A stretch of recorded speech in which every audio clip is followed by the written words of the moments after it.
Esta mañana quiero agradecer la presencia de nuestras compañeras y compañeros senadores del Grupo Parlamentario del PAN. Tenemos fundamentalmente tres temas que quisiéramos abordar con ustedes. Uno, lo que tiene que ver con el inicio de la revisión, pues al estado que guardan las cuentas, la cuenta pública del país, del gobierno federal, que hoy inicia justo con la revisión de dos temas, lo que es las relaciones exteriores y el paquete económico. Sobre eso haremos algunos comentarios. De manera posterior, le pediré a mi compañera Indira Rosales San Román hable sobre el tema gravísimo que sucedió ayer en la ciudad de Orizaba, Veracruz, y luego, bueno, a mi compañera Guadalupe Saldaña sobre el tema que se acaba de resolver en los tribunales respecto a la exigencia que se hace desde los tribunales para que este gobierno cumpla con mantener el programa de escuelas de tiempo completo. Iniciaría por decirles que lo que vemos en este gobierno, aunque tendríamos que referirnos específicamente a lo que es este último año, que es lo que está por revisarse, yo creo que no se puede dejar de lado lo que ha sucedido en los ya prácticamente 4 años que han concluido de este gobierno. Tenemos 4 años sin resultados económicos. El crecimiento ha sido 0,0. No hemos tenido crecimiento económico. Cuando se prometieron cosas muy diferentes, se habló de un 6%, de un 4%, y el resultado ha sido 0%. Tenemos 3.8 millones más de pobres en el país, resultado de las políticas equivocadas de este gobierno. La inflación más alta en 22 años, sí, en 22 años, 8.7% anual. Le hablan o se le atribuyen a causas exógenas. Eso no tiene que ver solamente con esas causas. Por supuesto que son causas que se han provocado por la mala administración de este gobierno. Han salido, que es parte del problema del crecimiento o la falta de crecimiento, 52,000 millones de dólares de inversión en cartera. Se han ido. ¿Por qué? Porque no hay certeza, por los tumbos que dan las decisiones, por la incertidumbre que se genera. Un déficit de 3.4 millones de empleos formales, por supuesto. Si no hay inversión, cada inversión que deja de llegar es un empleo menos que se deja de generar. Y por supuesto afecta ¿a quién? A las familias.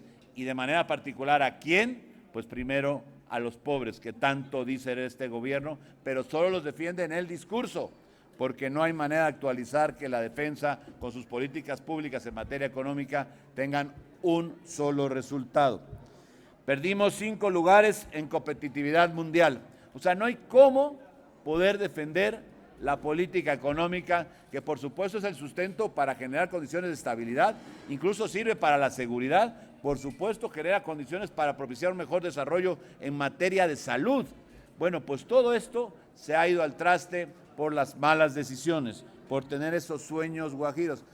Pero viene el paquete económico, le anuncian que vamos a tener un crecimiento del 3%, cuando en ningún lado ni siquiera llegan al 2%. El Fondo Monetario Internacional 1.3%, el Banco Mundial 1.2% y el Banxico propone 1.6%. No hay forma de que se pueda justificar cómo van a llegar a ese 3% que han propuesto. La inflación, el 3.2%, cuando hoy estamos cerrando con 8.7%. Nadie lo puede creer. No puedes, ¿cómo va a hacer eso? Ojalá, y eso es lo que desearíamos, pero no hay sustento en el cual se pueda basar para poder hacer planes en materia económica que permitan suponer que vamos a alcanzar una inflación de ese tamaño. Hoy se le carga mucho más la mano a los contribuyentes que antes. Hoy se le exige el pago de multas, de compensaciones, de todo tipo de impuestos se les exige que cumplan, porque es la única fuente de ingreso que aparentemente tienen. Pero en cambio se le da para atrás a programas como los de la salud, al tema de vacunación. Han dejado de lado pues la salud, han dejado de lado también la educación, han dejado de lado también pues la seguridad y por supuesto en materia económica lo que diríamos para las familias mexicanas la solvencia económica, la han dejado de lado. 3.3 billones de deuda en el sexenio y 1.2 billones de pesos más. Los intereses de la deuda se incrementaron Fíjense, 30%, la cifra más alta en 27 años.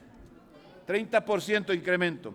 La deuda que se destina no tiene un fin que provoque inversión, que provoque solvencia económica, que provoque seguridad, que provoque salud. Simplemente se dedican a otro tipo de cosas. El Tren Maya, 145,000 millones de pesos para el Tren Maya, mientras que a la vacunación se le retiran también miles de millones de pesos. ¿De qué habla esto?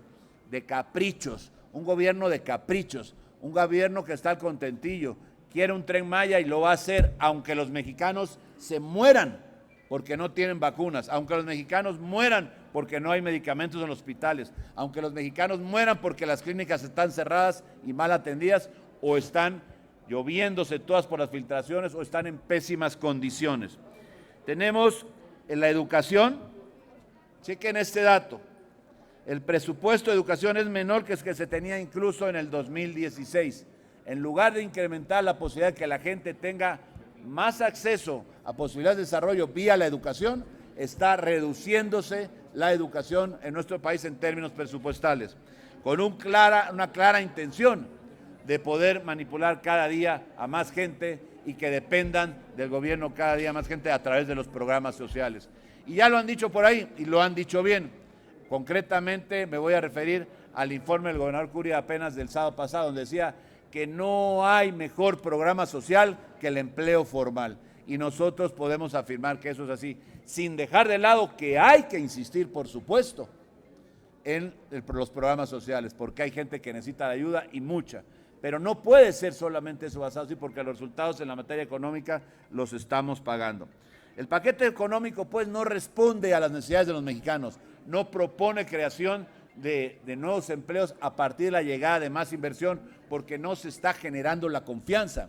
Por lo tanto, lo que hay que decir es que estamos todos dispuestos en el grupo parlamentario del PAN a discutir, a promover con las mayorías en la Cámara de Senadores, con el propio gobierno federal, que haya cambios en la política económica para que pueda ayudarse a esto que hemos llamado estos tres ejes vertientes, que incluso lo vimos desde nuestra plenaria, en la solvencia económica, en la salud, en la seguridad, que abarca a partir de ahí prácticamente todos los rubros de la economía.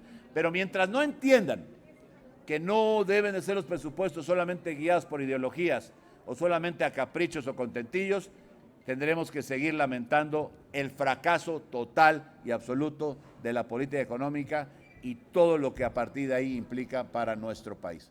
Hasta aquí los comentarios. Con esto quisiera darle la voz a la senadora Indira Rosales para que nos hable de un tema grave, gravísimo, como decíamos, que sucedió apenas el día de ayer en la ciudad de Orizaba, Veracruz. Adelante. Muchas gracias. El día de ayer, la ciudad de Orizaba vivió una tarde de terror al registrarse una balacera en el centro de la ciudad a plena luz del día, que provocó que las autoridades municipales emitieran código rojo para darlos con los presuntos delincuentes. Sin embargo, hay que decirlo, no hay información clara al respecto. Lo único a lo cual se ha dedicado el gobernador del estado el día de ayer y el día de hoy también el presidente de la República es a minimizar lo ocurrido en Orizaba. Lo dijimos la semana pasada de forma incansable y lo seguiremos reiterando. La estrategia de seguridad es un verdadero fracaso. Lo único que estamos haciendo es perpetuar este tipo de actos delictivos. Yo pregunto si es parte de la estrategia de seguridad el hecho de que ayer decenas de familias hayan temido por su vida.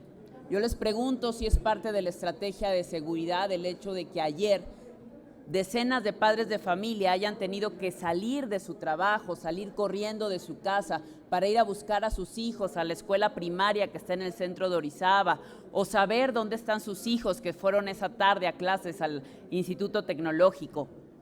Nada de eso es parte de una estrategia de seguridad, puesto que no existe una estrategia de seguridad.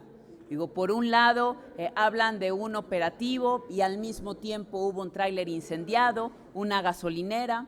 Sin embargo, no son hechos coincidentes. Por supuesto que estamos hablando del crimen organizado, al cual no le hemos dado batalla seria, ni en el país ni en Veracruz. Lo hemos repetido, tan solo en homicidios dolosos en Veracruz van 4,428, más de 500 secuestros, 307 feminicidios. Somos el primer lugar nacional en periodistas asesinados. El decir que se encuentra controlado o decir que no es tan grave no soluciona la situación. Exigimos justicia, exigimos que haya una verdadera estrategia de seguridad, pero sobre todo tienen toda nuestra solidaridad los habitantes del municipio de Orizaba, que sabemos que el día de hoy continúan con miedo y con temor de llevar a sus hijos a la escuela. Eso no lo podemos permitir, eso insisto, lo único de lo cual está hablando es de una estrategia fallida que tiene muchas palabras, pero muy pocas acciones concretas en beneficio de los mexicanos y en específico de Veracruz.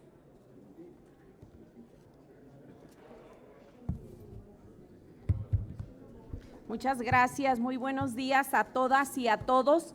Y es para reconocer esta orden que ha dado la jueza de tercer distrito en materia administrativa de la Ciudad de México para que se restaure el programa Escuelas de Tiempo Completo que este gobierno acabó en este año.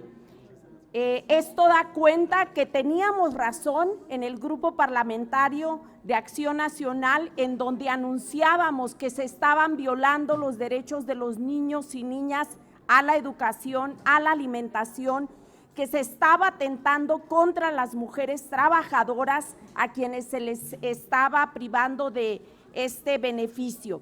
Decirles, para poner en contexto, Escuelas de Tiempo Completo empezó en 2007 con alrededor de 440 escuelas y terminó con 27,000 escuelas. Terminó beneficiando a casi 4 millones de niños y niñas que su única alimentación nutritiva que tenían era ahí, en estas escuelas. Más del 70% de las escuelas de tiempo completo estaban ubicadas en los lugares de alta y muy alta marginación. Este programa beneficiaba a los más pobres de este país. Por eso celebramos, respaldamos y queremos que se acate esta orden judicial de regresar el programa de escuelas de tiempo completo. Seguramente dirán que no hay recursos, sí hay, porque en el nuevo presupuesto viene casi duplicado el presupuesto para La Escuela es Nuestra, un programa que por cierto ha sido cuestionado. Ahí hay recurso para volver a instaurar el programa Escuelas de Tiempo Completo y acatar esta resolución judicial. Si ustedes no nos permiten, tenemos preguntas de parte de los medios. Tenemos preguntas de parte de los compañeros de los medios. En primera instancia, Gerardo Segura les escribe 2 preguntas. La primera dice así: ¿considerarían hacer un llamado a todos los diputados del PRI para que rechacen la iniciativa de la diputada Yolanda de la Torre y de esa manera poner a salvo la coalición Va por México y al país? Y si consideran que aprobar esa ley representaría que el PRI se estaría dando un tiro en la cabeza solo por defender los intereses de Alejandro Moreno, además de que ponen en riesgo la elección en Estado de México y Coahuila. Bueno, el llamado ya se ha hecho, lo ha hecho desde luego el partido en carácter oficial, lo ha comunicado, lo han hecho público para que los diputados federales del PRI atiendan lo que realmente corresponde atender, que es dejar que la Guardia Nacional conserve su carácter civil y que esta estrategia que hasta este momento no ha funcionado, pues no la hagan perdurar más tiempo, no tiene ningún sentido. Ojalá, o están discutiéndose en este momento, tenemos entendidos en las comisiones respectivas esta propuesta. Ojalá esta propuesta no alcanzara los votos del PRI para poder hacerla pasar allá en la Cámara de Diputados. Si no fuera así, por supuesto que sí compromete lo que tiene que ver con las alianzas, con toda la relación que se tiene que dar entre las 2 instituciones o las 3 instituciones que firmaron esta alianza de Va por México. Por lo demás, desde luego aquí en el Senado ha quedado con claridad que el grupo parlamentario del PAN no la acompañaría. y tengo entendido por las prácticas que hemos desarrollado con los coordinadores de otros grupos parlamentarios de la oposición, del bloque de contención, pues, que tampoco sería respaldada. En el Senado no pasaría esta propuesta porque atenta contra el espíritu civil, que fue el que le dio vida a la Guardia Nacional y que solo debía de acompañarse del Ejército y la Marina Armada de México en aquellas labores de preparación, de capacitación, de adiestramiento, en tanto se lograba precisamente los estándares necesarios para poder tener una policía civil adecuada a las necesidades que hoy tiene el país que enfrentar en materia de seguridad. La siguiente pregunta se las envía. Quiere hacer un comentario el senador Damián. La iniciativa del cambio en el transitorio que presentaron los diputados del PRI, que hoy se está debatiendo en la Cámara de Diputados, en mi opinión nada tiene que ver ni con seguridad ni con Fuerzas Armadas. Es una negociación vil, pura y barata de impunidad. Así.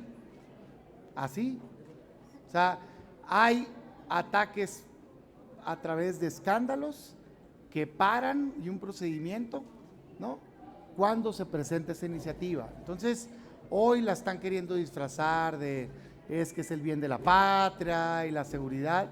Falso, hombre. Cualquiera que tenga dos dedos de frente ve que hay una negociación política en el tema. Y ni siquiera es la primera vez. En el marco de las elecciones, que no se nos olvide, también la bancada del PRI intentó negociar la reforma energética. Presentó una iniciativa que le daba a Morena lo que quería, nomás que no los pelaron, eso es otra cosa. Entonces, hoy ni siquiera el tema es ese, el tema es cómo es posible que se abran debates legislativos claramente con negociaciones que tienen que ver con temas de justicia. Eso es lo peor que puede pasarle a un país y eso es lo que está pasando. Digo, el que no lo quiera ver, pues no lo quiere ver. Pero eso es evidentemente lo que está pasando. Todos lo sabemos, es público y notorio, y si no, pues yo les pregunto, ¿qué ha pasado con los otros asuntos? Milagrosamente se detuvieron. O sea, por favor, pues, ¿no? Entonces, dicho eso, ya en términos del transitorio, pues es un sinsentido por varios motivos. Primero, ese transitorio vence en 2024, que yo recuerdo, estamos en 2022. ¿De dónde viene la prisa de debatirlo ahorita? ¿Cómo por qué? Pues evidentemente porque la negociación no tiene que ver con eso. Entonces, ese transitorio se puso con la condición de que la Guardia Nacional fuera civil, se fortaleciera y en tanto se permitía que se ayudara las Fuerzas Armadas de manera extraordinaria, complementaria, subordinada al Poder Civil, fiscalizada y regulada. Se hizo el compromiso de fortalecer policías estatales y municipales que no se ha dado. Hoy el presidente burdamente dice, yo quiero militarizar el país, no voy a hacer una guardia civil. No tiene razón de ser ese transitorio. Entonces, ¿en qué cabeza cabe desde la oposición, si supuestamente estás buscando el bien del país, plantear que se le otorguen más, un cheque en blanco por más tiempo? Y ahí andan queriendo endulzarla, que vamos a hacer una comisión de seguimiento, ya existe la obligación de presentar un informe, y eso que les impidió que no hicieran nada. Entonces, de veras, no es la solución. Ha fracasado la política de seguridad pública. Nosotros lo que exigimos es que la Guardia Nacional se quede trabajando. Nadie quiere que se vaya, que se quede trabajando, pero civil. Y nadie está prohibiendo que ayuden las Fuerzas Armadas, pero que cumple con los criterios de la Constitución y la Corte Interamericana de Derechos Humanos. Es que no digan mentira. Hoy lo que quieren hacer es hacerle el trabajo a Morena. Y eso, pues muy ellos, es responsabilidad de ellos, pero nosotros nos deslindamos completamente y sin titubeos, porque no vamos a avalar ese pacto que se está generando en Cámara de Diputados. Israel Aldave, de Grupo Fórmula. Senadoras, senadores, buenos días. Preguntarle, coordinador, después de este llamado que han hecho ustedes desde el PAN, ayer justamente la Comisión Permanente hace este llamado a los diputados a que cambien el sentido de su voto, que rechacen esta iniciativa. ¿Ustedes seguirían confiando en los priistas después de esto? Aunque cambien el voto, ¿ustedes como PAN seguirían confiando en el PRI? Yo digo que no podemos poner a todos en la misma en la misma tesitura. Al final de cuentas, lo que no confiamos en los acuerdos futuros en este momento por las condiciones que ya se han explicado, que acaba de explicar el senador Cepeda. Lamentablemente, pues lo que parece es que ante ciertas presiones se modifica lo acordado. El tema de la moratoria constitucional era un tema acordado, firmado. Y la moratoria constitucional significaba no iniciativas que modificaran la Constitución en ninguna parte. Ellos dicen que la modifican para bien. Pues ¿quién propone una modificación para mal? Eso es absurdo, es un argumento falaz. Me parece que lo que hay que hacer es revisar muy bien cómo se puede construir, si es que se puede construir acuerdos a futuro, porque de entrada sí genera desconfianza. Oiga, y hablando de acuerdos, ¿cómo van los acuerdos con la bancada del PRI aquí en el Senado? Parece ser que también está dividida. Los acuerdos con la bancada del PRI aquí en el Senado parece ser que también ya está dividida en torno a este tema. Usted nos dice que el bloque de contención está fuerte y que aquí se va a detener, pero también puede haber que algunos priistas pues voten junto con esta iniciativa, ¿no? Yo no he platicado con todos, pero he platicado con muchos, y en primer lugar con el coordinador de los priistas, Miguel Ángel Osorio, y ellos están firmes y están dispuestos a no avalar lo que está dispuesto a avalar el PRI en diputados. Eso es lo que se ha dicho, el compromiso que hay, y he platicado con casi la totalidad de los senadores y senadoras del PRI, y todos han ido y expresado el mismo sentido. Yo espero que a la hora que esto llegue aquí, así se sostenga y podamos entonces rechazar con votos suficientes, sobrados, lo que se necesita para que esta reforma no pase. Gracias. Víctor Mayén también les escribe: ayer Alito Moreno afirmó que el PAN y el PRD no son capaces por sí solos de ganar una elección y ellos sí. Hay ya voces en Acción Nacional que exigen la disolución de la coalición Va por México. Yo lo que veo es que, bueno, ante pues, la evidente negociación que se ha dado para el tema de la propuesta que ha hecho una diputada del PRI, que por supuesto se entendería que ha sido ya avalada plena, ampliamente, de manera profusa por la dirigencia y por los diputados, por lo menos quien los comanda. Me parece que ante lo que estamos es ante una situación que ahora se pretende tratar de echar la culpa al PAN y al PRD, cuando el PAN y el PRD no tienen nada que ver con la propuesta esta. No son el PAN y el PRD quienes están poniendo en riesgo, ni ahora ni antes, ni son los que tendrán que poner en riesgo la coalición Va por México. La coalición Va por México inspira mucho más que solo un tema. Lamentablemente este tema es tan importante, tan preocupante para la población, que bueno, pues está metiendo en complicaciones serias la posibilidad de transitar o de seguir transitando en una alianza. Ojalá se puedan resolver esas diferencias y se construya con el PRI, que sí quiere realmente apoyar y seguir adelante. Nos restan dos preguntas. Les pregunta ahora Rubén Arismendi de Reporte Índigo. Él quiere conocer su opinión del anuncio del presidente López Obrador sobre que Carlos Joaquín será embajador de México en Canadá. Él pregunta, ¿lo van a avalar? ¿Habrá sanción de parte del CEN del PAN? La propuesta tendrá que llegar, conocemos que ya es algo que está anunciado, seguramente será cuestión de horas o días para que llegue.